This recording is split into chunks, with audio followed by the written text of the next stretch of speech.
Uma hora a gente tem que parar tudo e começar a contar um pouco sobre a nossa história. Fala pessoal, como vocês estão? Meu nome é Daniel Destro, este é o canal Então Eu Li, e hoje vamos dar sequência vamos dizer, a maratona literária que eu estou fazendo sobre a Torre Negra. É a maratona que eu carinhosamente apelidei de Em Busca da Torre Negra. Antes de começar a falar sobre o livro de hoje, que é Mago e Vidro, vou dar alguns recadinhos. Primeiro, esse vídeo faz então parte de uma série de vídeos que eu estou fazendo aqui no canal que chama Em Busca da Torre Negra.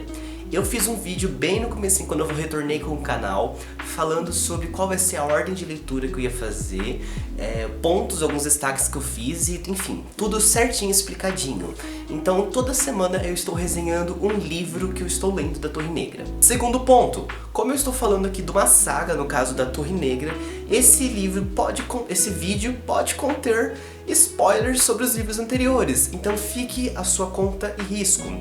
Mas, observação, eu não vou falar propriamente spoilers de Mago e Vidro, eu vou falar sobre o que aconteceu nos livros anteriores. A parte que eu começar a falar sobre Mago e Vidro, spoilers deste livro, eu vou avisar vocês. Combinados? Quando eu comecei a ler a Torre Negra, logo no primeiro livro, eu comentei que o Stephen King, ele joga a gente simplesmente no universo e não se importa em descrever quem é Roland e tudo mais. No segundo livro, eu comentei que a gente conheceu então alguns personagens, né, que é a escolha dos três. Conhecemos então Susana e Ed. No terceiro livro, então conhecemos Jack e enfim, o Catete está completo. Catete é um grupo de pessoas formadas, né, pelo K.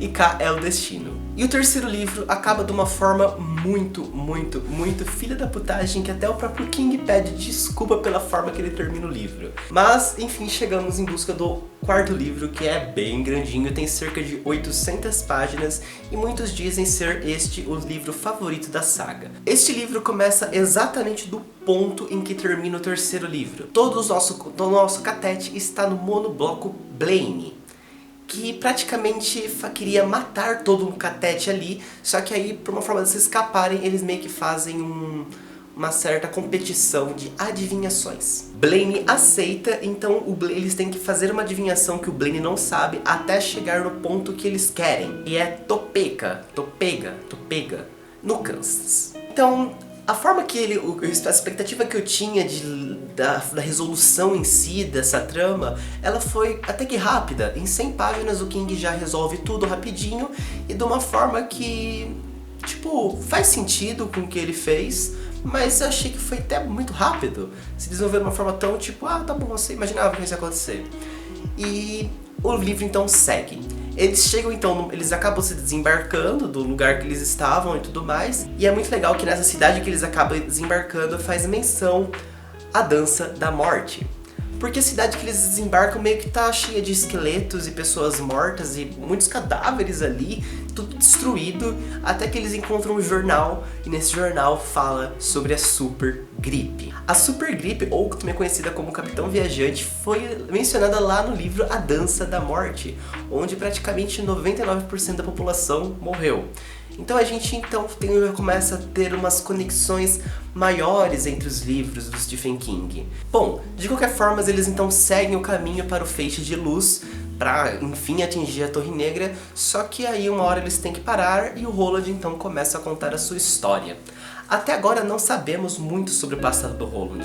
A gente sabia de uma forma bem superficial que ele era do mundo que seguiu adiante e constantemente ele falava sobre uma tal de Susan, que foi o seu amor verdadeiro e tudo mais, mas a gente não sabia mais que isso, simplesmente a gente ficava um pouco perdido. E então, em torno de 600 páginas, o King vai descrever um trecho, uma parte sobre o passado de Roland e como ele se tornou pistoleiro. É muito interessante ver o King construindo essa narrativa do nascimento do pistoleiro, já que Roland tornou-se de uma forma muito prematura e bem planejada, porque o feiticeiro Martin que meio que planejou ali dele descobrir que a traição de sua mãe com o feiticeiro, enfim, foi tudo bem planejado e é muito interessante a forma que explica aqui um pouco mais também sobre os conceitos da Torre Negra e, enfim, conhecemos o nosso querido Roland. O início é um pouco frustrante, devo admitir. Eu fiquei meio que com essa impressão que eu estava lendo um outro livro. né? Mas porque eu me apeguei tanto nos últimos livros com Susana, com Ed, Jack, Oi, que é um trapalhão, e o Roland, que a gente esperava um avanço dessa história em busca da Torre Negra. Só que o King fala, ok, vocês já conheceram agora, vocês já conhecem nossos personagens, o nosso Gatete, vocês então conhecem um pouco sobre esse mundo, o que está acontecendo, agora eu vou explicar pra vocês a história do Roland.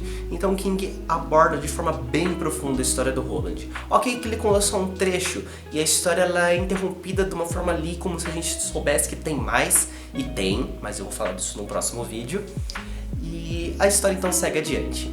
É um livro então que vai abordar a história do passado do Roland, é um livro então que não vai desenvolver tanto a narrativa de Em Busca da Torre Negra, mas então vamos conhecer muitas das ambições do Roland.